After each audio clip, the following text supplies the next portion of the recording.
thank you, all you coaches and the committee for taking the time today to learn more about the iWanamaker platform, which is it's more than a website. It is a website with connected apps that are built and are custom branded for state associations.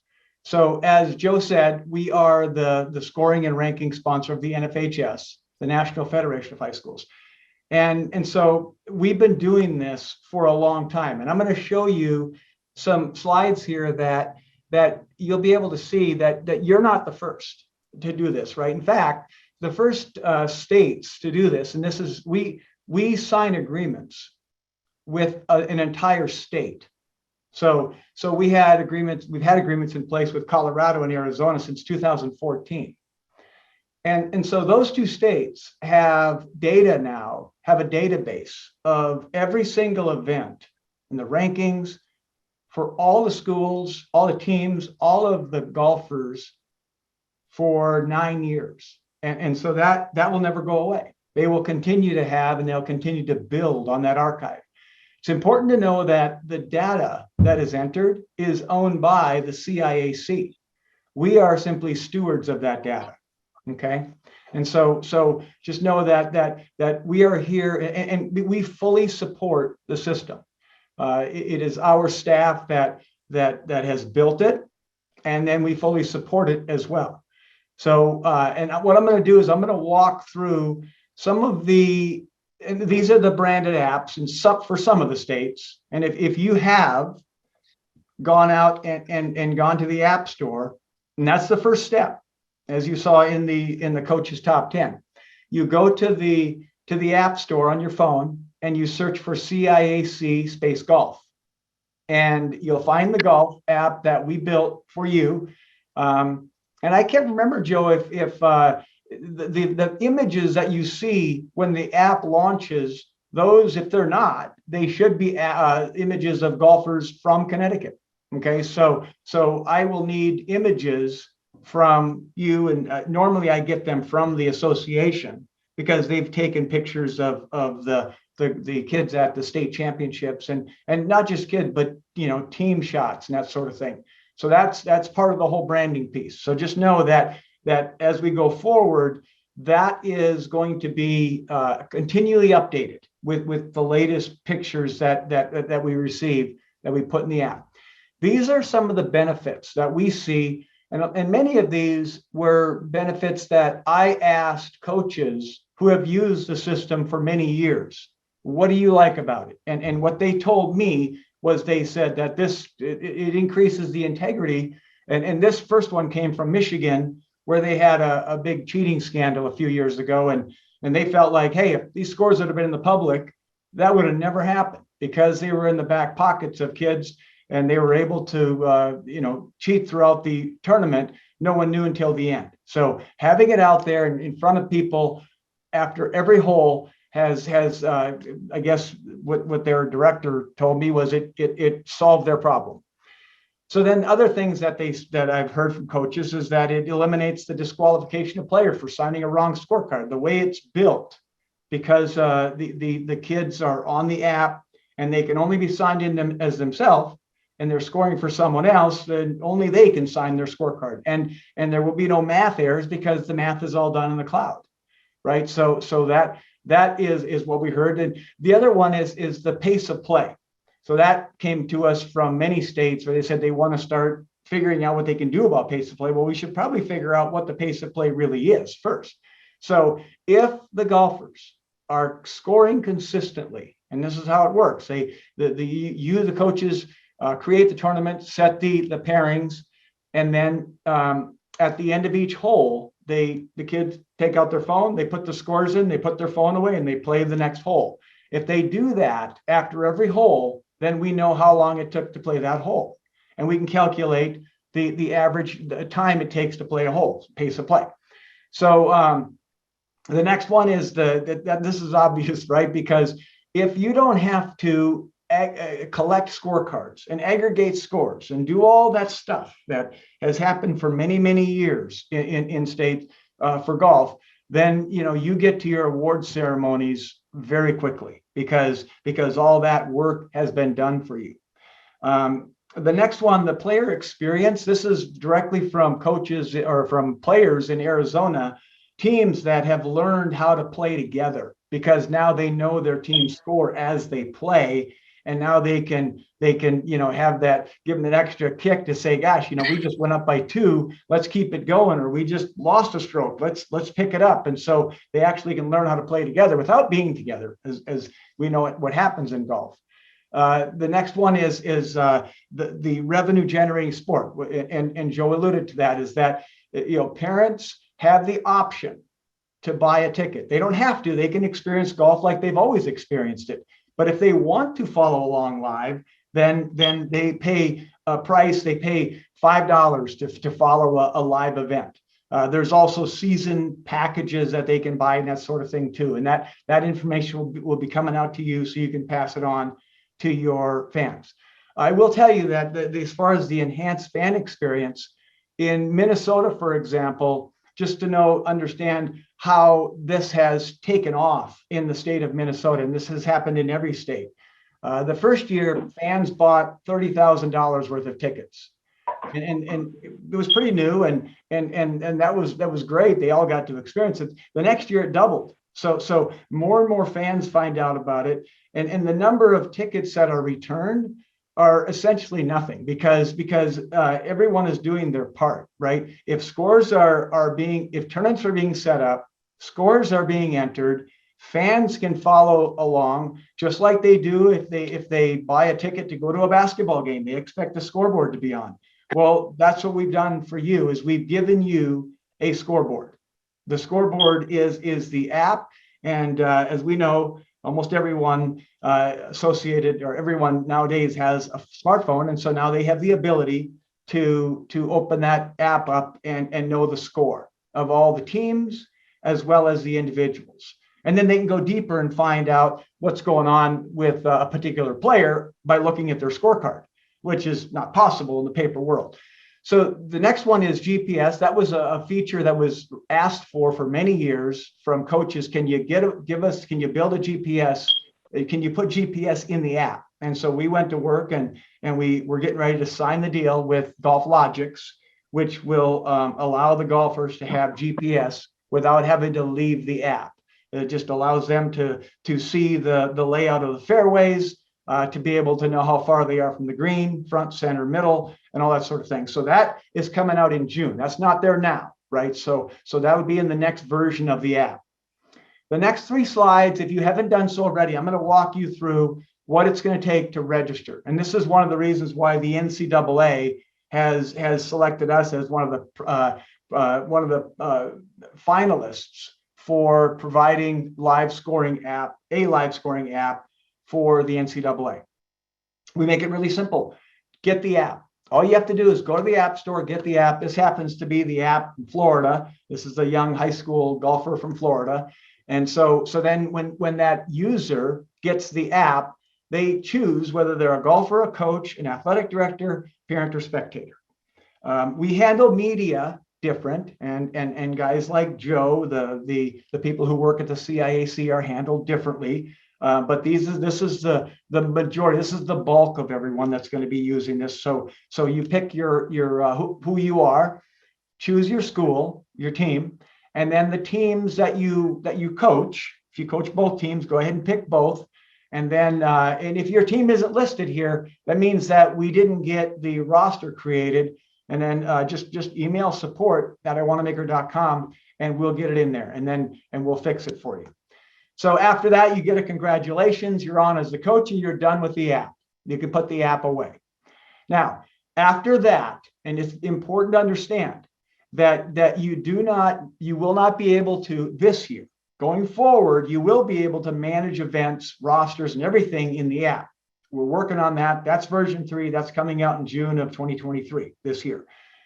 But for now, you got to use iWanamaker.com to manage your events and your rosters. So on the next 4 slides, I'm going to walk through what that experience is going to be like. So after you get the app on your phone and you get registered as a coach, you put the phone away And now you come and log into iWanamaker.com. Now, if you are you got really good eyesight and you can use your phone and go to iWanamaker.com, you can do that. And I know a lot of coaches who use iWanamaker.com in a browser on their phone to manage everything. It's not that great of experience. You can get it done, but in version 3, it'll be a lot better because it'll be built for that. But for now, we highly recommend you go into a browser on a desktop or a laptop or an iPad, something with a larger format so you can see it really well.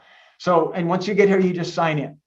And then once you get signed in, you will know if you are in as the coach for your school, because you're going to see that you're going to be able to click on the iWanamaker logo initially when you get logged in, and then go straight, and then you're going to be able to see your school in the middle of the page. Once you click on that, that will take you to your school. And that's how iWanamaker is built. It's a web application. And when you go there, it's for charity events as well. So what we had to do is we had to have a place for a state for the entire high school golf events and everything related to golf for the state of Connecticut. So we added this concept called leagues, and that's right up here. So if you click on leagues, you'll see all the leagues that are already in iWanamaker. We have lots of them. You can see them later. We support junior golf leagues, we support amateur leagues, we support high school. And if we win the deal with the NCAA, we'll be supplying we'll have another league, which will be the NCAA league. So a little bit about navigating. So this one right here, this happens to be a coach in Florida. And you can see this breadcrumb here. So Florida High School Athletic Association, arrow, then the school, right? So once you get to your school, now we filtered everything out except just for the things that are related to your school. The events that your school has been invited to, both boys and girls, the coaches at your school, the rosters for your school, the rankings for your school, all that information is as you navigate to your school.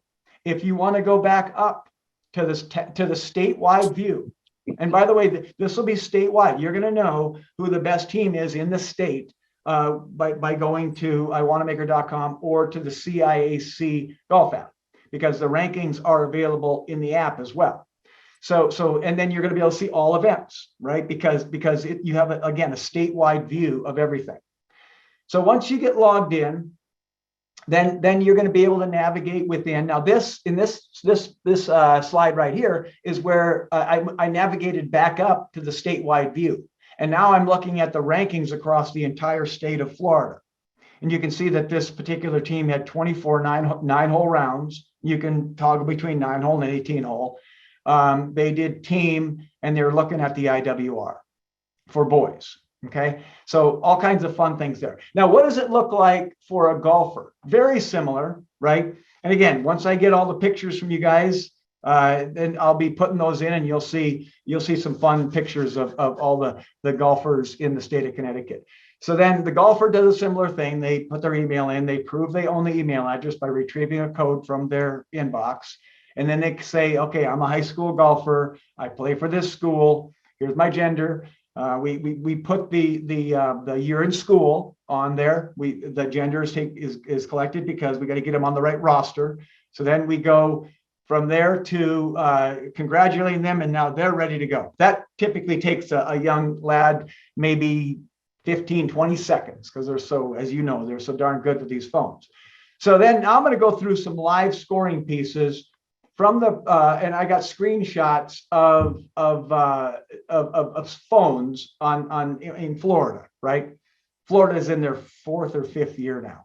So once you get signed in, you can click on events. You can search for events. Here I search for girls state, and I see all the girls state tournaments here. And then I could go and look at the rules and information, the pairings. I can, if I'm a golfer, I can score the round. Or if I'm a parent, I can go straight to the leaderboard to be able to look and see what's going on there. So once you get into the event, you can look at the pairings. Now you can see the pairings. I've got a lot of information here. The hole this pairing started on, the time they started, how many holes they played through. And by this is an interesting way to find out where the pairing is, right? If they start on hole 10 and they're through 3 holes, that means they're on, somewhere on 13 or something like that, right? So that then you can see their average pace of play. That's the pairings page. Now, if you touch on any one pairing, Then you get taken to what we call the pace of play for the pairing, right? And you can see what happened here is that these golfers decided not to score, not to enter their scores after hole 3. They entered both 3 and 4 after 4, and now they got because we didn't know when, we couldn't stamp it. We had to stamp it here, and that was 29 minutes. So somewhere between 0 and 29 minutes is how long it took them to play hole 3 and 4. So that's that piece. And you can get there just by touching on a play on a pairing. So then what this next screen is, it's showing you how the scoring works. We work directly with the USGA on this. In 2019, the rule book changed, and they stated in the rule book that the scorecard can be electronic or paper. So that is what really opened things up for live scoring for all of us that are creating apps for scoring. In this case, and what we do is we exchange scorecards in the cloud. And in this case, Rose Plessity can only score for the person that she's assigned to mark for, who is Manuela. So she enters the scores, and all that's required here is the score. They don't have to put the putts or fairways. That's there for you, the coaches. If you want your kids collecting that information, it's available. So then simply touching scores, and it's real simple. You touch here, you pick the score, and then that's it. It records it.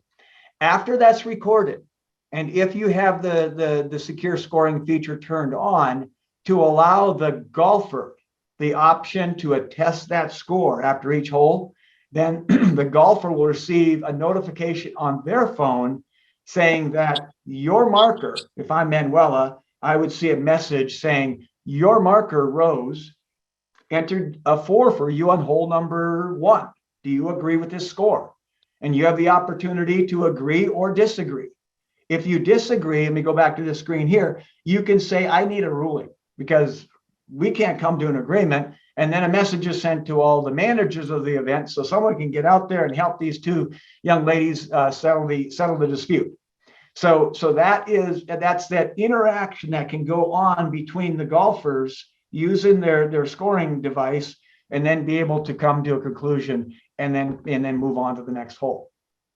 At any time, golfers have access to, and so do spectators, so do coaches, every scorecard for every golfer in the entire tournament, okay? As well as the team scorecard too, where you can see that as well. So in this case, whoever, I think this is Rose, she touched on Manuela, she gets to Manuela's scorecard. So she can pop back and forth. You can see these scorecards in and out, in and out. And so now you can keep track of what's going on in your pairing much easier, right? Scorecards, again, not in the back pockets, but right here in front of everyone, right at their fingertips. So you can see what happens there, back and forth.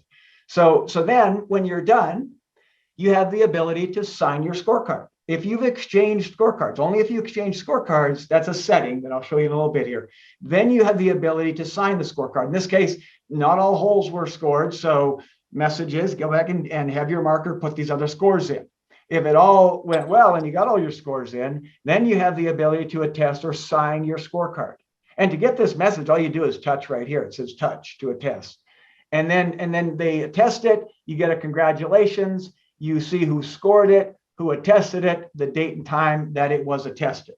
And again, this never goes away. This will be available in 5 years. You can go back and look at this scorecard, who the scorer was, who attested it, date and time it was attested. The other things that this here is showing a scorecard of a state championship where there was 2 rounds. So the first screenshot here is round 1. It says right here, round 1. Here's round 2 of the gross scores. And then you have your pace of play. You can see who the scorer was and who the attest was, who attested it after each of these, for each of these scorecards. Okay.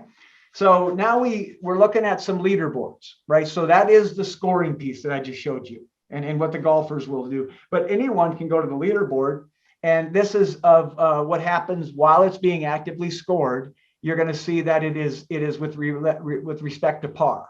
After you're finished, it'll flip and show your total score. That's a feature that coaches ask for. We used to only show with respect to par, and they said, hey, we want that total. Okay, I said, good, I'll put it in. A lot of what we have here, coaches, is feedback that we receive from coaches like you to say, boy, wouldn't it be nice if it did this? Well, send us an email and we'll see if we can work it in. If it makes sense for you, it might make sense for coaches in other parts of the country as well. So here you can see that this is actively scored, team score through 8. And then they finished, they scored a 142. I think that in Florida, they do 5 count 4. So that's a total of 4 after 9 holes or through 9. This is when everything is done. Everyone's finished. And you can see that right here. We mark it red if it's less than par. If they hit par, it's black. And then above that, it's green, over par. So once you have set up your tournaments and everything's been scored and you close the round, now you've got your rankings, and we're going to have national rankings coming out in June, right? Right now we're working on that. So right now I'm going to show you you're going to see the state rankings, and this is different. This type of ranking is different than other ones like Junior Golf Scoreboard, where it's just a few that get ranked. By the end of the season in Connecticut, every single golfer that played a round of golf will be ranked. Okay, and so will every team. So we don't leave anyone out, right? So once you go into the rankings, or actually what this is showing here is how to close a round on the phone. So you don't have to go back to your computer at the end of the round. All you have to do is you go to the event, you touch on edit event, and then you close the round. And then that will submit everything to the rankings. What you're seeing here is, I'm showing this here, is the 21 categories that you can see ranking. So for example, you can find out which team has the most birdies in the state, okay, by simply going to rankings, choose team, and touch birdies, and boom, there it is. So all these different categories are you're able to see. This is the reason I show this is just a note, a little nice little letter I received from a coach in Michigan. Mark Posey they've been using the system. I think they're going in their 5th or 6th year in Michigan, and so Mark has asked for a lot of things. He's the head of the Golf Coaches Association for Michigan for the high schools. And they keep asking for more, and so every time they do, we oblige and we build it for them, and they're very happy with all of the support in that we listen to, and we every suggestion that they ever ask for, we oblige and we build it for them. So that, Joe, I'm going to pause now. If there's any questions, I'm going to go over now to the live system, and I'm going to start going through what you're going to do as a coach, and I'm going to show you all the things that you're going to need to know as a coach. So are there any questions at this point, Joe? Yeah, a few things in the chat. Let me get to them. Okay.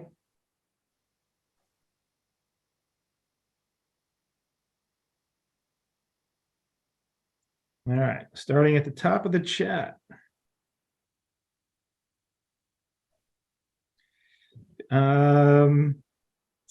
CIAC app only shows girls golf fall, no spring option.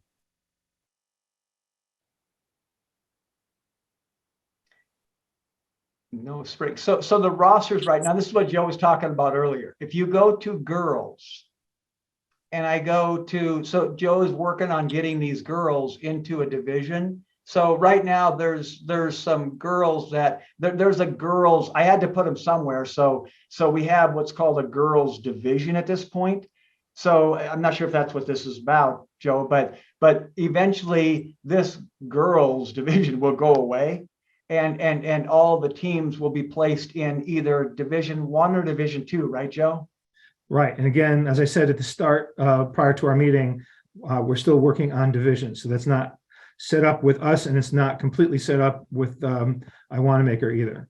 Right. So just these will get changed. This isn't going to stop anyone from getting registered, because because if you don't see a team, then we have to add the school, right? The way it's set up is, for example, if I go into settings for Amity, so right here I can see that this is a girls team. Michael has registered as the coach. They are Division I. Here's their league, and they're set to spring right now. So that is, those are being set. We're going to work with Joe when all those decisions are made. And in the end, you're going to be able to go to any division and be able to see the all the teams in that division. Right now, I'm showing all, so no one's excluded. He has a lot of the boys done, so you can kind of see how this works, right? So if I say Division I, right, and then I maybe I'll get, oh, there we go, good. So I've got, these are all the Division I in the CCC league, right? So that's how you'll be able to filter on that, right? So now you can see that. All right, now I'm not sure if there are Division II. Oh yeah, good. Okay, there are. So all of this will be available, right? And then you can say, well, I only care about the spring season, right? Well, I can click spring, and now I can see that this is the spring season. All these settings are still being worked out. Joe, I think, got a lot of the boys done, but not all the girls are done yet, and there's still some boys teams that have to be set. So right now, if you look at all, you look at both all and all, you're going to see everyone. This is going to be all boys teams, right? So Joe, is there any other comments related to that? Not that I can see. Okay. Next question was, do kids give permission somewhere that their likeness can be used? If so, who do they receive money?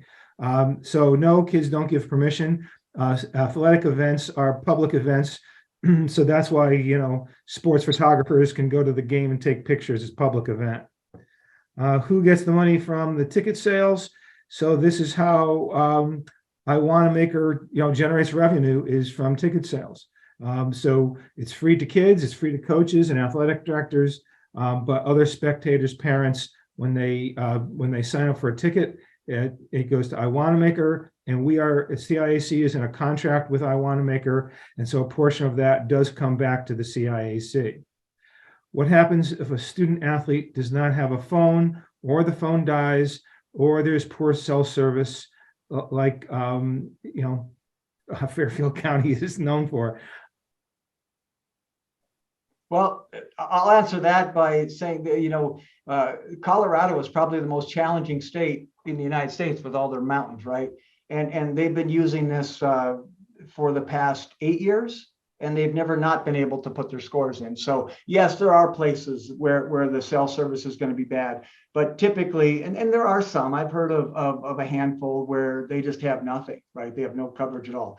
But if they have anything at all, what the kids do, and they'll figure it out. They just jot their score down on a piece of paper for 3 holes. And then when they get service again, they put them all in and they get caught up. That has happened. There's a golf course right in Colorado Springs where I used to live, where they've run many regional and state championships. And they've always been able to score that on that course live, even though there are 3 dead holes, right? You just can't get service for those 3 holes. So that hopefully will answer that question, is that it's understood. Now there will be in version 3 the ability for them to keep entering, but ideally, the only reason we're doing this is to have a live leaderboard. So you need a connection to the cloud for that all to work, right? So even if you can record it, that just allows kids to not to have to go to paper for those 3 dead holes, right? So right now, the way it works is that if you don't have service, then you're going to have to write it down, right? There's no other way to do it. So then the system, then they can get caught up when they do get service again. Yeah, that question came up at our golf committee meeting, and Doyle made the comment, if it happens on your home course, you sort of know when it's going to occur, and the kids, and the coach figures it out. Certain holes in the back 9, you might lose self-service, and so you just get used to it and work through it. Their support is really good. I had an issue with seeing only boys fall, and I'm a girls spring coach, and they fix it in 5 minutes. Thank you for that comment, Jill. Somewhere in the instructions, I saw that any last-minute roster changes have to be done on a laptop. Even mentioned that you usually find the laptop at the golf course Is that what you need to make last minute change? Well, what I would say there is that this happens all the time. We've got 10,000 coaches using the app throughout the United States, and many of them have figured out how to do those last minute changes. It's the same everywhere. You're going to have these last minute changes, and what they do is they just open up their Chrome on their phone, and they just go to iWanamaker.com, make the change. You're only making a few changes, and you'll know the interface, so you can still get by.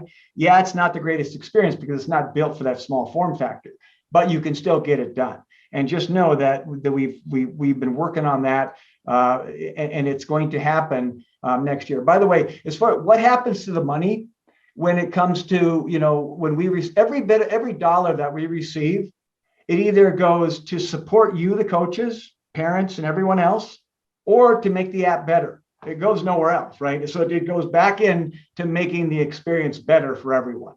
Yeah, we do share a portion with high school golf throughout the country, and we have given back almost $250,000 to high school golf across the United States over the past 7 years. So we feel it's important to give back, and we do. So that's where the money goes, and so we finally were able to reach a point where we had enough money where we could get to version 3 and be able to give everyone a better experience on a small device, which is not cheap to do, but we've been working on version 3 for a year now, and we're gonna come out in June. And so next year or this fall, if you're playing, you're gonna see a huge difference in being able to make those changes. But for now, iWanamaker.com on your phone in a browser, and you can make those last minute changes. Are the markers assigned by coaches or randomly? Randomly.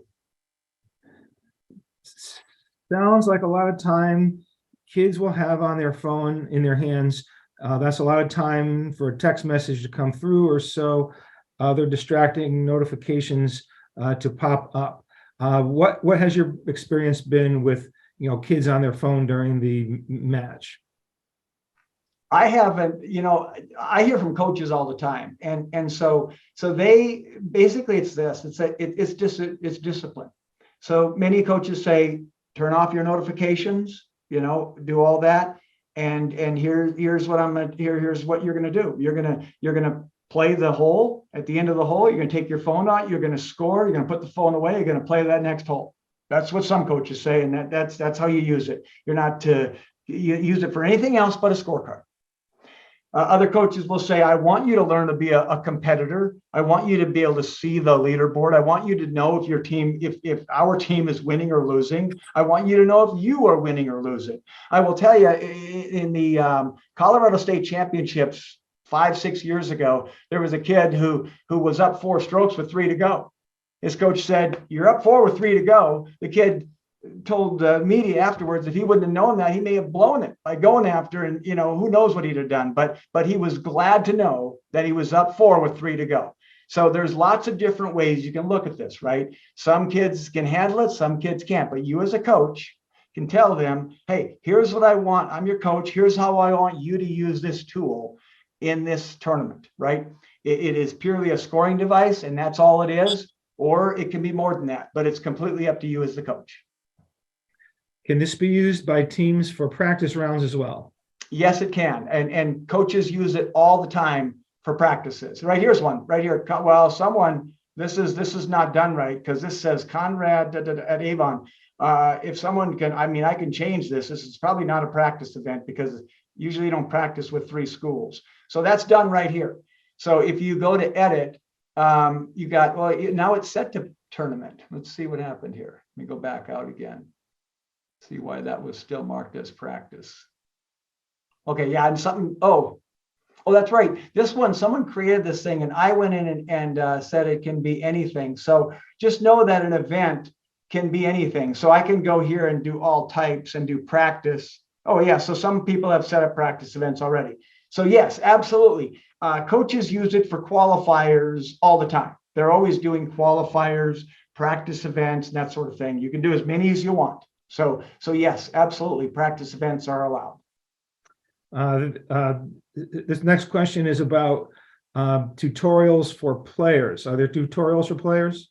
Yes, there is. They can go to kids, they can go to YouTube, search on iWanamaker, and they can see the overview of the platform. But honestly, kids have never ever got stumbled on anything like this. It's so simple. You just tell them to get an app and they know what to do after that. But if they want to see something, they can go watch the tutorials that are online. A good one for them to watch, though, no matter what, is right here, the scorecard exchange with hole-by-hole attest and locking.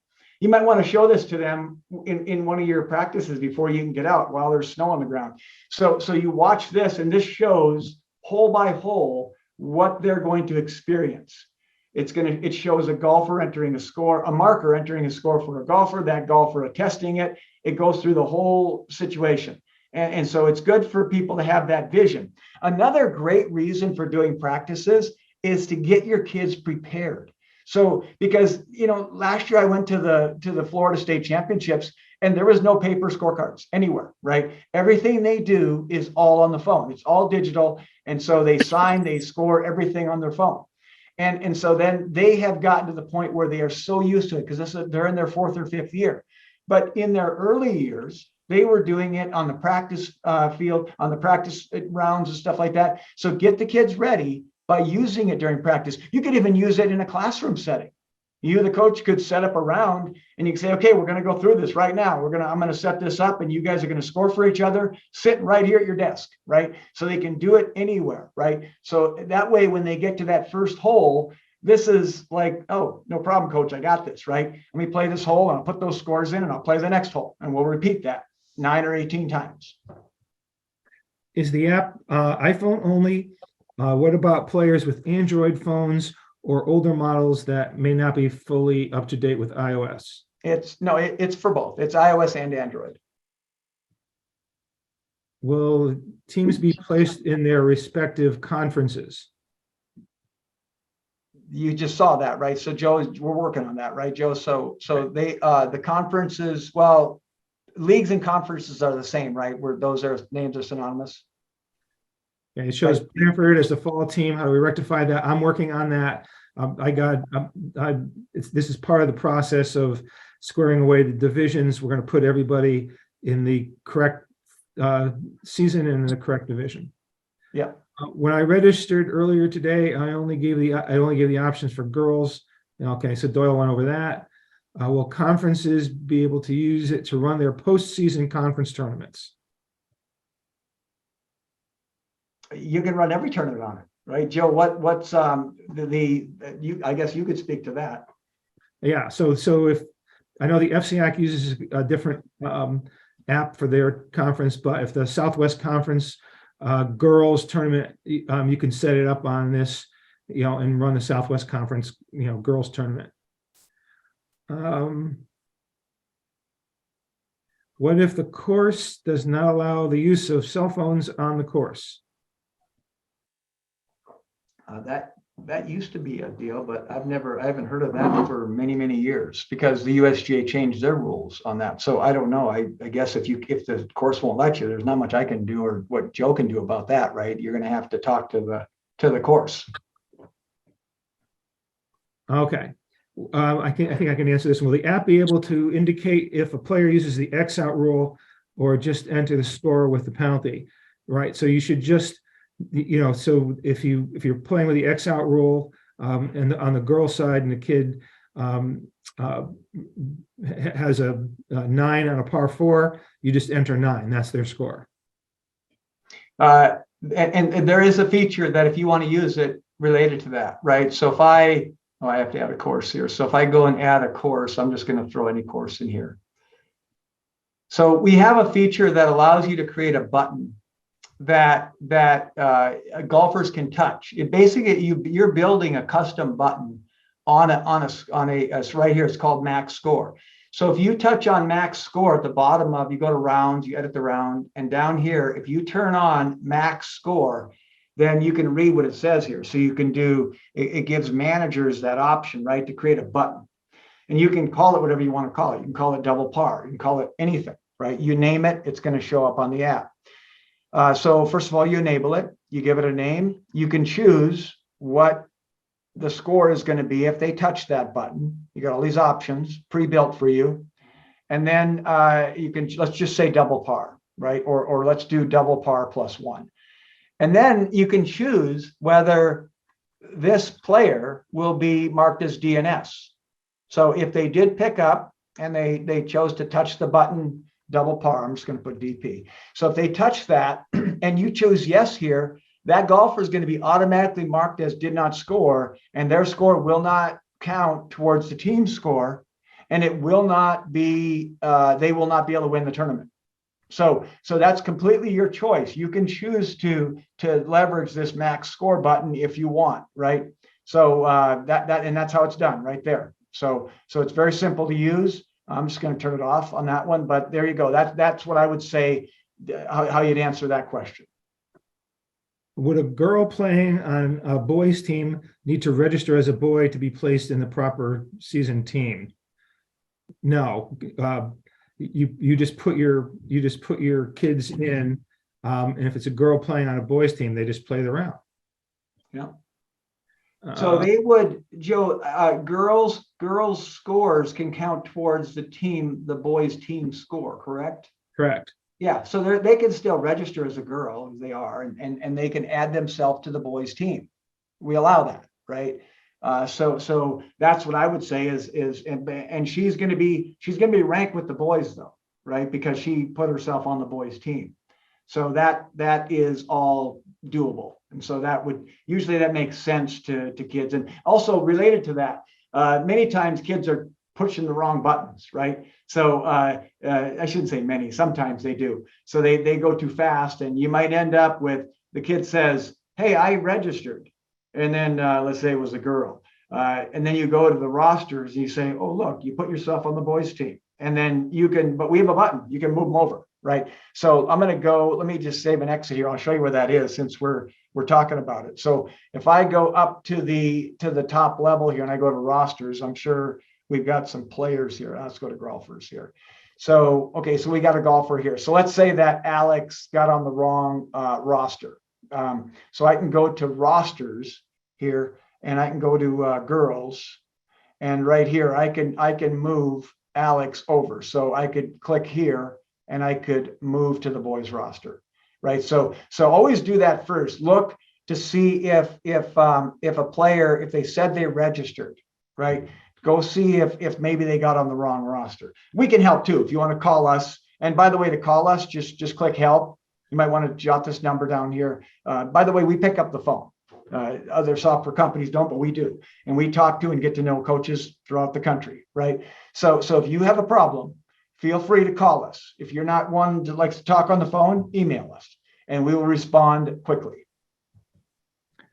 Should kids keep a paper copy of the score? So yes, this is after our meeting with Doyle, the golf committee is requiring you to keep a paper scorecard as well as the golf app, at least until we start. When we brought this up to Doyle, he said other states have done this, and essentially, after a period of time, kids get so comfortable and people get comfortable with the app, and we can just forego the paper scorecard. But to start with, we're going with a paper scorecard and the golf app, and then we'll see if we run into any issues. Yeah. Is the CIAC and the FCIAC going to now allow paper players to access their phone for scoring and GPS? Yes on scoring, and I don't know that off the top of my head. Maybe somebody on the golf committee could remind me what the GPS rule is. What we did, one of the new things that we'll find in the tournament packet is that we're going to allow coaches to advise on distance using their GPS. In the past, that wasn't allowed. Phones out all match. I don't know what that question is. Will practice rounds count towards state rankings, or will they be separate in the background? They will not count towards state rankings. Can you edit coaches' information after the fact if things were left out? You'll have to contact us on that. The only thing you can leave out is the phone number. If you want your phone number put in, just let us know and we'll put it in. Kids without phones. All right, so we dealt with this. We can't use cell phones at our country club. We talked about that. Keep paper. Okay, what about a girl who's playing alongside the boys team as a sixth player, but scores count for themselves toward the girls' state tournament? Would they have to? So this is a girl. There's no girls team. There's a girl who plays along in the boys match, but does not score for the boys. Scores as a individual for the girls trying to qualify for the girls individual tournament. Doyle, would they have to create a separate event for that girl? No. You can add both girls and boys to a boys event. So let's say that you create. So let's say you've got a full boys team and one girl. So she puts herself on the girls roster. So then you set the tournament up as a boys event, and then when you go in, you have the ability to pull her in to that event, and she can play right alongside them. But when everything is said and done, she'll be ranked as a girl because she's on a girls team, female, on the girls roster, on the girls rankings. So everything works, and then she'll be able to qualify based on that. Okay, that's it for questions at this time. Doyle, do you want to continue or? I do. Yep, I can. So what I'm going to do right now is I'm going to jump. I'm going to go through some events here. I'm going to actually use the. Oh, people are creating events. So let me go back. Well, actually, let me go up here, and I'm going to grab this. Someone created this event, and about this. So if you happen to create an event and it's not quite right, you can fix it. Events are very flexible. You want to be careful if an event is fully scored to not mess with things after it's been scored. But prior to being scored, that's why I said this event can be anything. So I can see here that Jennifer created this. So Jennifer could go in and make this a practice event. She could make it a future league event. What happens when you create an event? What you do is you end up getting it branded. So it gets branded with the home team. And what I mean by that, let me just take you through a real simple process, what you see when you create an event. So all you have to do is go to today, and you can get to the point where you can see this create league event. And on the first step, you just answer some real basic things, right? What type of an event this is. And it's either practice or a tournament. And the tournament can be a 9-hole, an 18-hole, league, whatever it is, right? They're all categorized as the same. So then you go to the next step, pick your date and time, obviously. And on this step, you pick a home team and you pick some away teams. And you can filter here, right, on whatever you want to do. And then you finish. And so let's say I do this school, and these are the two schools that are coming. It'll automatically name it. You can change the name if you want, and you click finish. So I'm not going to create this. I'm going to go back to league. And so then you're done. Once you're done with that, then you're going to go in and edit the event, and you're going to put in more details. So let's say I just created this event, and I didn't know what to do with it because I'm not hosting, and I don't like this logo. Just remove it. That process of creating the event and picking a home team, that's where this logo came from. It came from the home team's school. Now, by the way, about logos, we did our best to get all the logos right. If it's wrong, you can change it yourself by editing your school, or just let us know and we can change it as well.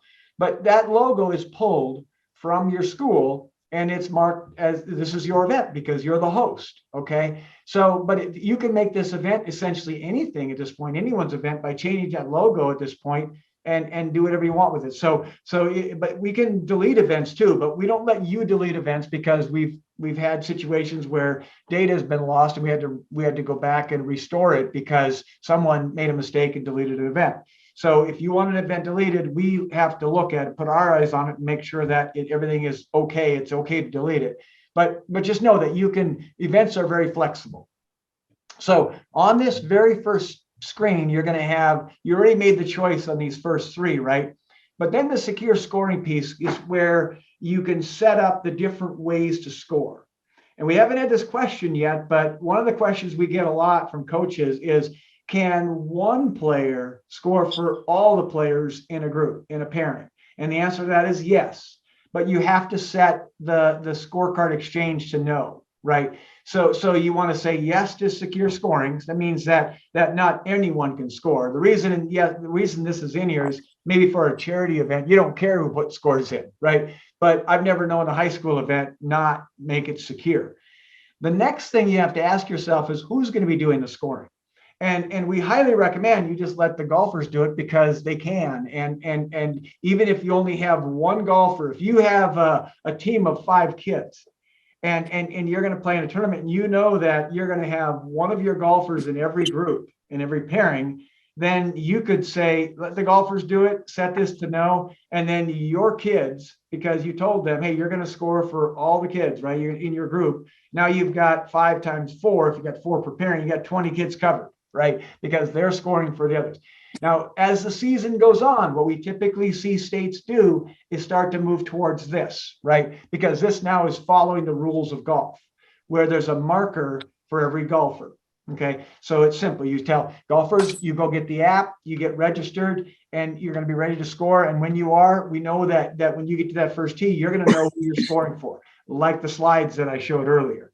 And then you can do the hole by hole test, right? Where the golfer is notified every time the marker changes that score, right? So every time a marker enters a score or changes a score, the golfer knows about it. Right? There's a marker cannot do it unless the golfer agrees to that score, agrees to what the marker put in. So the golfer always has the last say.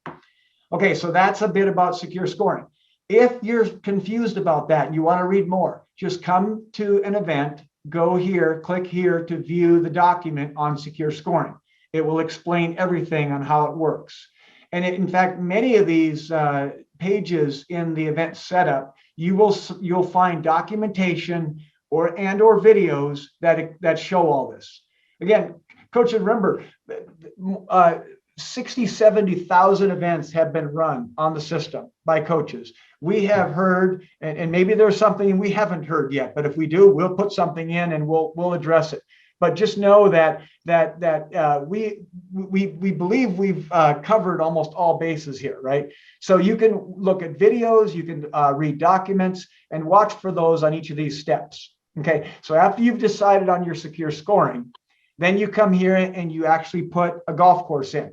If you want to save yourself time, what I recommend you do, and I'm going to right click up here, and I'm going to duplicate my tab. Right, so I can go out here and search on a golf course, right? So if I search on a golf course, I have no idea if I'm going to hit one here, but let's just say Biltmore, right? Whoop, I didn't get one. So let's go Broadmoor, right? So if I search on Broadmoor, I'm going to see lots of things, events and clubs. So if it's the Broadmoor Golf Club in Washington I'm looking for, then I'm going to add that one. And so I can click on that, and then I can make it a favorite. So now once it's added to your favorites, and I can go ahead and do that right now. Now you can watch, I come over here, and if I refresh my screen now, right, and I go to courses, I will be able to see the course that I just added. Right here it is. So this is the one, these are the Broadmoors in Colorado Springs. This is the Broadmoor in Washington right here that I just added. So now every time I run an event or edit an event, that guy is right here. It's a single click. Otherwise, you're clicking here. You're going to Connecticut, you're clicking on the course, and then you're adding a course. Clicking on the club, then you add a course. Always make sure that you take a look at the tee box that you're going to be playing. In this particular one, there's the white male. And if we need to add some, we'll add them, right? Just let us know. Sometimes we just can't find data online. By the way, the one thing that we do is we synchronize with the USGA. So if I go to ncrdb.usga.org, this is where all the rating and slope information comes from. Okay, this is a publicly accessible database that include that the USGA maintains, and these are all the golf clubs, golf courses in the state of Connecticut. And you can see the tee name, the gender, and by the way, gender is important when you are picking a tee box for a young lady or a young man. So make sure you pick that correctly. Then make sure you pick the right tee as well, because all these ratings are based on this. And so we rank players, if it's an 18-hole round, they're going to get an 18-hole rating, and it's based on the USGA formula, the differential formula, as Joe alluded to earlier. So we're going to use the rating and the slope, and then we're going to also calculate a front and a back nine rating for them too. So if a tournament's run and it's an 18-hole tournament, that team and all the players will receive an 18-hole IWR, iWanamaker rating, and 2 9-hole, a front nine and a back nine, right? So all that data is all generated whenever you close a round. Okay, so just know that that's where the data came from. The courses we've gone through them all. If we missed one, please email us and let us know, and we will adjust or we'll make it right as far as the database goes that we can control. Okay, so once you've added your scorecard to your event, now, and by the way, you can add as many clubs, any scorecards as you want, any number of courses. I know of an event in Wisconsin every year where there's 40 total teams, 2 courses, 2-day tournament, 20 teams play on course 1, 20 teams play on course 2. And I think it's Whistling Straits. And then they flip the next day, they play the other course, and now they've got a leaderboard with 40 teams on it, and they've played 2 rounds, and they had like 200 kids playing in that tournament. It's crazy. But anyway, so you just know that you can add as many clubs as you want, as many courses, right? So that is that step. Then you move on to the people step. And the people step has managers. Now, because Jennifer created this, she's automatically added as a manager, and she's added as a coach. And the reason we do that is because there are times where you got a large tournament where you want to limit the number of people who can manage the event, who can edit the event, who can make changes, right? But you still want to communicate with them. So let's say you have an event with that's going to have 30 coaches in it, but after the coaches add their players to the event, then they don't need to be in there anymore because they don't need to be messing with the pairings. So then what you do is you go to the managers and you can delete, let's say you're going to leave 5. So you check mark everyone, you uncheck 5 of them, and you just select delete. And now you've deleted 25 coaches or managers from the event. Now only 5 people can manage. But yet you can still message everyone by coming over and selecting all and then send a message to them. So this is a communication tool. And coaches love that, right? To be able to come in, check mark that, choose one of the templates or write your own, right? You can send the pairings out, you can do a thank you, you can do all kinds of different fun things. And then you can type your own message here. And then you can message all the coaches in the event to let them know about things. The golfers, obviously what happens there is as you import players into an event, and I'm going to show you an event where it's all done, it's all been run too. I'm just going to walk through this part right now. So this is where the golfers will show up, and then officials. So if you have an official that's going to be helping you with your tournament, you tell them to just go get the app, the CIAC golf app, come to you and let you know what they registered with, what email. And then you can add them here, right? If you don't, then they're going to be prompted to buy a ticket. But if they're added as an official, they won't, because they are there as a volunteer to be an official for the event. This is, I'm sure, what Joe will use for the state championships. He's probably going to have officials, and he's going to put them in here.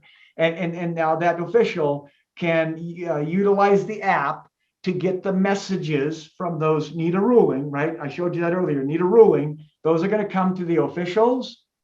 Every one of the officials and every one of the managers will receive a text message or an email, depending on what you've set up when you registered. And now you can respond to those ruling requests that the golfers put out there for you. Okay, so that's what the officials is all about. Teams is where you'll add teams. And by the way, if you happen to be adding a team from a neighboring state, you can do that. So here's all the teams. And by the way, so you talked about, someone asked a question about how do I add a girl to a boys right here. So I just come in and I just choose girls, and now these are the girls teams, right? So it's a boys event, but I can add a girls team to that boys event. Then I pull the player in, and now I got a girl that's playing in a boys event, and playing right even in the pairings with the boys. And when everything is said and done, she will receive her own ranking as a girl, right? So that's how that works. But if you need to pull players in from another state, and I know you guys got Rhode Island right next to you, you can see all the states that we have in here, right? And if we don't, then you can go ahead and you can choose. They have a co-ed there, so you can pull teams in from Rhode Island, right? Now, when that happens, if it happens with you, then you have the ability to say what you will want to do. How it will work is that golfers in Connecticut will use the CIAC golf app. Golfers from Rhode Island would use the RIIL golf app. So everyone, just parents will use the app that from the state where they're from. Okay, so that's how that works. Very simple. Okay, so that's how you add teams to an event, and that those teams can be from another state, another league. Then you'll create your round. I showed you a little bit about that. I didn't show you the pairings, but here's where you'll choose. Joe, is this right? You guys do typically 5 golfers count 4 scores? Correct. Okay, good. And then you can choose shotgun or standard, 18 or 9 holes, pick your course, pick your tee, add your pairings. You can simply add 5 pairings by clicking one button, and then you'll add golfers to those pairings. And then you'll choose the tee box that they're playing from. If they're not playing from the standard, you can specify a tee box individually for, let's say you had an event with 10 or 20 golfers, and 2 of those were girls. Well, you're going to want to set them all to the gold male tee, and then change the 2 individual girls to the tee they're playing, and it'll be a female tee. Okay, so that's rounds, and I'll show you more about an event that's all populated in a little bit here. So on the leaderboard step is where you turn on and off the leaderboard. So if you are doing a individual tournament, an individual stroke play tournament, just turn off the team gross. Now there will not be a team leaderboard, right? So if you're doing a practice event, you don't care to have a team leaderboard, just turn it off. You got tiebreakers here. These are used. You got the standard USGA, and then you've got scores not included in the team score. It automatically breaks those ties. If you guys are unique and not following what most states do, we had to build a custom one for Minnesota, and we can do that, right? So just let us know if your guys is a little bit different than just using that score that's not included in the team score. Theirs is more complicated because they do 6 count 4. So they do some different things with those other 2 players. So that's how that works. And on the finish step, you can put rule information in, you can put rules in. That's published both on the web and the app. And then you can print out scorecards and pairing lists and all that fun stuff if you want to have and hand out scorecards. There's videos on how to do. We even had I don't know if many coaches do it anymore, but there's a video that shows how to do perforated scorecards, paper scorecards, where you can actually order paper. That right here, the printing scorecards on perforated stock paper. So lots of different videos that we highly recommend that you watch a minimum of the first 4, right? If you do that, you're going to be a pro, and you're going to understand a lot about how the system works. Okay, so Joe, I'm going to pause and answer any more questions right now before I start to go look at an event that's been fully run. Sure. The first question is, how are markers assigned for groups of 2 or 3? It's random. So if it's 2, a group of 2, then they're scoring for each other, right? If it's 3, then it's a round robin, but it's just random. But typically, it's I think it's the first one in the pairing. The second one is assigned to the first, the third one to the second, and then the first to the. It's just a random ordering of who. Now, also along with that, if you got a pairing of 4. And someone has to withdraw, they got sick or whatever. So then you could just mark that golfer as WD, and then it automatically adjusts, right? So for example, I'm going to go to, this is Arizona, and I want to show you some things about the rankings here. And but the first thing I'm going to do is I'm going to go to an event. So if I click on this, it's going to show me the events that were used to calculate their IWR as a team. But then I'm going to go to this event here. Right. So if I get to this event, these are going to be the rankings for this event. And then I can go to the leaderboard. So this is what a leaderboard looks like. So let's say, for example, that one of the golfers in this event And this was just played the other day. It was on Monday. So let's say that one of these players had to withdraw, and no one withdrew here. You can see all the kids were scored. All their scores are here, even at a couple of shot even par. So now let's say I had to mark someone as WD though. Then what I do is I click on edit results, and I would go find the pairing, and I would mark the golfer as WD. They withdrew. And as soon as I do that, the marker assignments will automatically update. So if JJ was marking for Andrew, obviously Andrew withdrew, so JJ's now gonna mark for someone else, right? The system automatically adjusts for that. So and by the way, you can change the eligibility of a player on the app. Here, what you can do on the app is what you see here. So you can change scores, you can change the eligibility of a player, and you can also change the seed. So if, for example, you brought 10 kids and you're doing 5 count 4 and you forgot and you seeded them wrong, right? And by the way, we support that, right? So if you want to bring 10 kids, you got to seed them 1 to 10. And the system's going to take the kids seeded 1 to 5 and take the best 4 scores. But if you mess up and your number 1 is seeded at 6 because you forgot to check the seeds, then you can adjust those in the app, while they're playing, right? So just know you can edit the seeds in the app. You can edit the scores as a manager, right? The golfers are obviously scoring, but you as a manager can override any score, any eligibility, and any seed at any time. All that's logged, right? So if anyone does it and they made a mistake, then you can go back and say, Coach Bill, why did you make this change? And you can straighten it out and figure out what happened, right? And make sure that everyone understands how that works. So that's how the eligibility works. So I think I answered that question, right, Joe? Yeah. Thought for a girl score playing in a boys match to count towards a girls tournament, she had to play one of the top 5. No, we had changed that a couple of years ago. It just needs to be attested. Is the CIAC going to create events based on what's on the site for his schedule? AD Doyle, do you just want to talk about how the schedule is put on? Yes, so the schedule is going to be created by you, the coaches, this year. Next year, because this is our first year, so even this fall, when the ADs put the schedules into Arbiter, it's going to automatically populate here, right? It's just that we were too late and we couldn't get it all done. But no, going forward, that all the events will be created automatically and it'll be based on the schedule. But this year, you will create the events. And you can see people have started doing it already by just going to Connecticut and looking at the events. There's over 100 events already.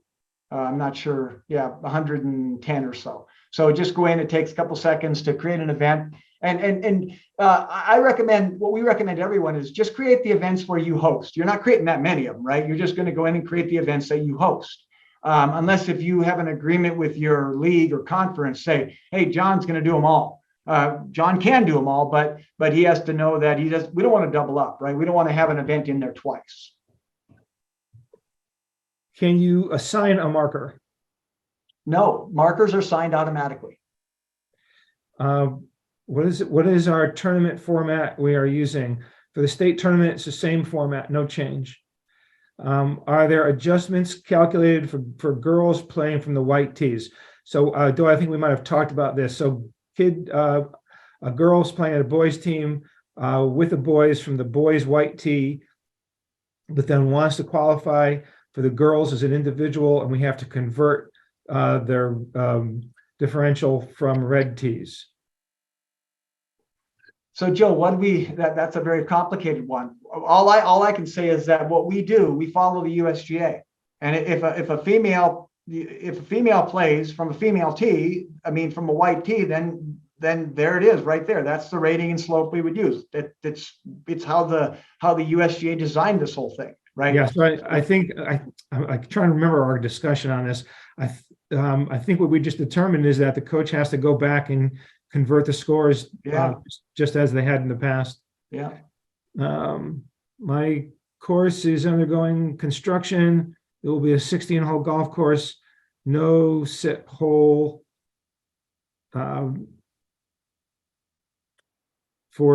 has been set with no slope or rating. So it'll affect some GPS systems. You're going to have to contact us on that. We can work with the Connecticut Golf Association to get that squared away. So I would, those are odd cases that if that happens, just work with us and we'll figure out what we have to do there. The first thing to do is go to the national course database and see if it's in here, because this is where everything is. And if it's not in here, then we're going to have to work with the association to figure out how to rate the course. Need ruling can play 2 balls out. I don't know what that means. Yeah, they can play 2 balls. Just jot the second one down. You can always correct it later. That's fine. That works. My course is not listed. If your course isn't listed, just contact Doyle. Yep. Can we transfer team data from iWanamaker to our own files for our record keeping? You can download any let me go to this one here, and anytime you run an event, for all the events, you can just click on a button that allows you to download the data. So right here, export leaderboard. Both for individuals and teams. The marker will never be from the same school, correct? That's correct. Well, we will do our best, right? So that's a good question. So if you have 2 kids from you have a group of 4, and there's 2 kids from one school and 2 kids from another school, the system will automatically not assign markers to the kids from the same school. But if you got 3 from the same school and 1 not, there's not much we can do. Should we enable hole-by-hole scoring a test and locking? I would say if you're ready, right? So, and I'll give you an example of that. So let's take a look at this event in Arizona. Okay, so if I edit this event, here's how I would decide that, how I would decide to do that. So I would go into the event, I would go to people and golfers, and I would look at all the golfers. There's 15 golfers here. Do you see this? This is called the I swoosh. This means that every one of these kids has the app and is ready to score 100%, right? So that means that over here, I would set, and by the way, in many states, they don't have choices. Because the association decided that yes, golfers will score. I mean, it'll be secure, golfers only, and managers can override. It's going to be exchanging scorecards, and we're going to digitally hole by hole attest and lock. That's what, in fact, I would say a majority of the states do. But they don't do that the first year out of the gate, right? That is after some time, right? So I would say this is that as you go through the season, and you and the other coaches in your tournament, you make a decision. You say, gosh, we got everyone. Why aren't we exchanging? And because I'll tell you, golfers love it. Think about it from the golfer's perspective. For all these years, the golfer has been reporting a score to their marker, and their marker's been jotting it down, and they've been keeping track. Everyone's keeping track, and it's put in the back pocket. And me as a golfer, I never really do get to see my scorecard until I'm done. Now, a golfer tells his marker, I had a 4. And 2 seconds later, the golfer sees a 4 pop up. Your marker put a 4 in. And it's like, whoo, thank you. And now I can touch my scorecard as a golfer anytime I want throughout that round. They love it. And I'm telling you, that's what we hear back from golfers. There was a tournament where the coach turned it off and the golfers were complaining, turn it on because we want to know our score, right? That our marker put in for us. Would you be able to work with the Connecticut State Golf Association for courses whose tees are not presently rated for females? We typically work, yes, we do. We work right here first because this data here comes from the Connecticut Golf Association. So when a tee is rated by the Connecticut Golf Association, then that data gets put up here, gets put up on the USGA site. So absolutely we do. We work with Florida. We work with, if there isn't one rated, then we can't force it. But we will work with them to make sure that whatever data is out there, that it's right and that it's in our database as well. Good question. When adding an event, do we use team stroke play tournament event? Typically you will, right? Okay, so that's a good question. So the only time a team IWR is generated and an individual as well is if you choose team stroke play. If you choose a scramble or 4-ball match play, any kind of match play, team match play, that those will not go towards the rankings. It has to be team stroke play in order for it to go into the rankings. Are you saying that a marker may not be the player's opponent? May not be the player's opponent. A marker will, what we'll do is we will assign a marker randomly, and we will do our best not to have the marker be a marker for a teammate, for a player on their team. So a marker will be assigned randomly like that. So if you got 3 kids in a group and they're all from different schools, it'll randomly be assigned and they will mark for someone else. They can't mark for themselves, right? They're marking for someone else. Okay, Doyle, that's it for questions at this point. Okay. All right. So I showed you a lot. And those questions are great because that reminds me on other things I need to teach you about. So one of the things that when you get to the point where you're ready to exchange scorecards, which is what golfers like and where you're going to be when you get to the state championships. And by the way, Joe, I'm pretty sure your state, I think we talked about this, the state will be run where you're exchanging scorecards and doing the whole thing, right? Right. So you guys are going to want to work towards that, right? Maybe the first couple rounds, first couple events won't be perfect, but get to the point where these kids are all registered and you see this eye swoosh. What will typically happen at a state championship is someone's going to export this golfer list, because that list will include all the golfers, the school they play for, the email they've registered with, and the marker will have that, because there are times where a golfer will come to that first tee, they open up the app and they say, I'm not seeing the score round button. The reason that happens, the reason that will occur is if that golfer is not signed in with the email address that is right here. And they do that sometimes because they get 2 accounts and they haven't resolved the issue. So that's why we say, get your golfers registered, make sure they have the eye swoosh, run some practice events, and tell them, okay, you're good. Sign in with that email all season long, and we won't have any issues. And even when you get to the state tournament. But if as a marker, as a starter, having this list is nice, right? Because now you can help them resolve that issue right at that first tee. Okay. But there typically shouldn't be, because you've done it all year long. It's very smooth as you get towards the postseason. So that's a little bit about here. Now I'm going to go over to the team step. And now you can see how it's populated, right? So this event was created, and it was created. The host school was Scottsdale Prep, and then Payson and Chino Valley were invited.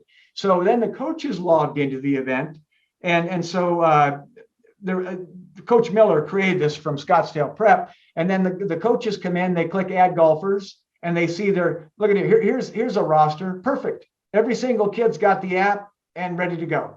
So then you checkbox, import the golfers, and now they're in the event, and now I can seed them.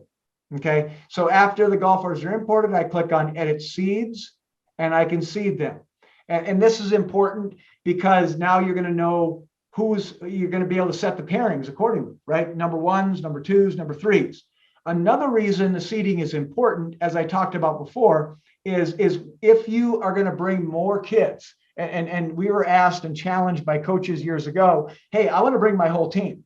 Well, you can, as long as you seed them 1 to N. So if you got 12 kids coming, seed them 1 to 12, you're good to go.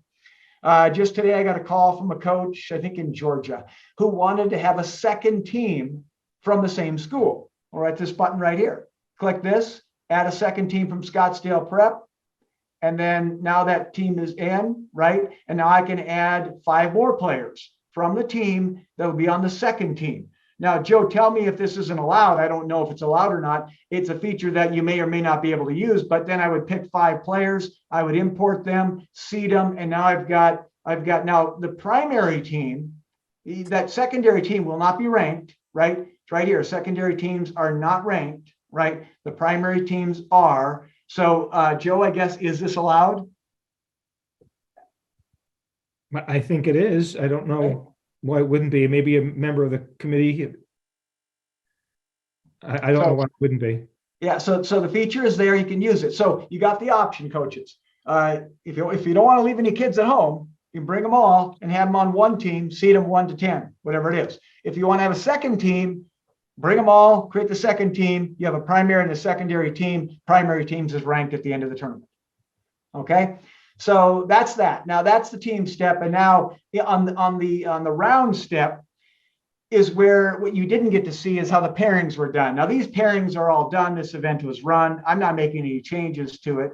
So now what'll happen is they had 5 pairings. So they clicked on add 5 pairings. They went to the first one, they clicked and they did the 1s, the 2s, the 3s, the 4s, and the 5s. Pretty simple, right? So I clicked add, I sorted on, and by the way, as you pair the players, they come off the list. You can't pair them twice. So the total amount of time that was taken to set this up, and you'll see in the videos, you could set a tournament up like this in less than 5 minutes. You can add everything, add the players, pair them up, and it's ready to score. So, and after the pairings are done, the event is ready to score, by the way. Once you do that part, you know it's ready to score. So you can see there's no one left to pair here, but before the pairings were done, you simply check, add, check, add, and you did that 5 times, and now you've got pairings set for 5 times 3, 15 kids. They chose the types of all these parameters. They saved it. They probably didn't do information and rules. I don't typically see that in a regular season event. Yeah, they didn't do that. And then, oh, by the way, let me show you what it looks like if you do want to print out scorecards. People love to do that. So here's the scorecards, and here's the marker notes at the top. It generates a nice PDF. We'll take a look at that real quick here. You can do pairing lists and other things as well, right? So you know, if you want to use it, it's there. If you don't care to use it, you know, then you know, you don't need to, right? But this is what a scorecard looks like if you are going to print them out, right? It brands it with the home school's logo.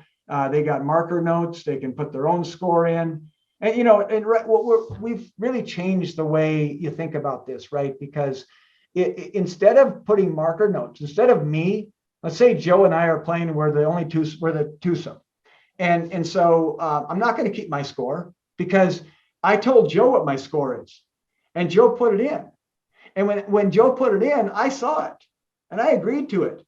And if I want to go look at it, I can always look at it, touch my name. So there's no reason for me to keep my own notes, right? Because I'm going to make sure that my scorecard is right throughout the entire round. So there's no need for me to keep a score anywhere else. And so now you think about that, right? You always have access to your scorecard. You always know what your score is. If it's wrong, I'm going to tell Joe it's wrong. And if we get into an argument, we're going to get a coach out there to help us settle the argument. So we don't ever go on and play on and on knowing that there is something wrong with that hole. Unless if I had to play 2 balls and we didn't know what to do. We'll play 2 balls, make a note on what you did with each ball, log which one you think is right, and when the official comes out to settle it, then fix it. Right. So that is what happens out there in the real world right now with people using this system.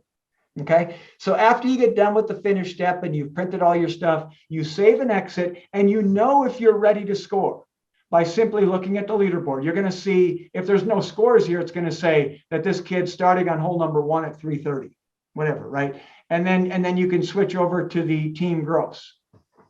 Okay. And you can look at that. Another thing you can do to make this a whiz-bang experience for everyone is you get your laptop out or your tablet or whatever it is, and you plug it into a nice big screen TV in the clubhouse, and you fire this baby up, and now you say go, and you set it to scroll, and you set it to cycle, and what will happen is it will scroll through and it will cycle all day long. So many people do this at a state championship when they want to have it go from, you know, the team to the individuals. It'll scroll through the individuals. At the bottom of the leaderboard, it'll go out and it'll grab the latest scores, and it'll come back and update this, and it'll keep cycling all the way through. So now if a person doesn't want to buy a ticket, they can sit in the clubhouse and watch this all day. And now they've given them a better experience. But I'll tell you, grandparents and parents are going to love you because they do want to know the score. They do want to know how their loved ones are playing and how they're participating. We know this because I think we've sold somewhere, I think we're approaching 40,000 tickets nationwide over the past 7-8 years. So parents do really want to know what's going on that golf course. And many of them, then they don't even have to go to the course, right? They can stay at work and they can follow it. So some things about how to make it. Now, if you need to adjust, I showed you how to edit the results. If you need to break ties, you can use the automatic tiebreaker, or you can come in and manually break. So let's say that these two teams just happened to tie, right? And you turned off the tiebreaker. Then you can come in here and let's say that Payson won, then you just put a 1 here and a 2 here. You save it, and now you've broken that tie manually. If you want to break the ties for individuals, you can do that. You can come in and mark these as well. So anytime you want to do a manual tiebreaker, just click on that tiebreaker button and you can come in and do that. The event log is in here as well. So if I go to an event and then I go to the event log, right here it is, I can look at the log. Now what I'm seeing here is the rankings for the event. So if I wanted to see who had the most birdies, let's do team-wise first. Which team had the most birdies? I just click on the event. I go to rankings for the event, and I can see that Scottsdale Prep had 3 birdies. I can also flip it over to player and see who had the birdies, right? So the individuals, Adam had 1, Matthew had 1, and Ty had 1. Now, at the state level, I have access to all of that as well. And that's where I wanted to go next. So that's all about the event level. So now this is at the state level in Arizona. I'm here because there's real data here we can actually look at last year, for example. And what they do in Arizona is they, let's just go to girls D1, and let's look at the team IWRs. So they have what's called qualifying rounds. And so Xavier had 14 in, but they also have the state qualifiers. And so the way Arizona does it is that if you are one of the best teams based on your IWR throughout the season, 14 rounds is their maximum, then here you go. So Rincon University, here's the projected cut. They take 12 teams, beat out Chaparral by the last day of the season. And now you can see by 1.3 IWRs right there, right? So then you say, okay, what individuals are going? You just flip over to player, and this gets very popular towards the end, right? Because everyone's wondering who gets to go to state. And then so you saw your teams that were going. Now we eliminate all of those players automatically, right? And they're taking another 18, and here's a projected cut. Boy, a heartbreaker for me, right? Because look at that, 11.63693 compared to 11.727. So on the last day of the season, it's set. You got your tournament, your state championship ready to go. You build it, you got your teams, you got your individuals, and now you're ready to play your state championship.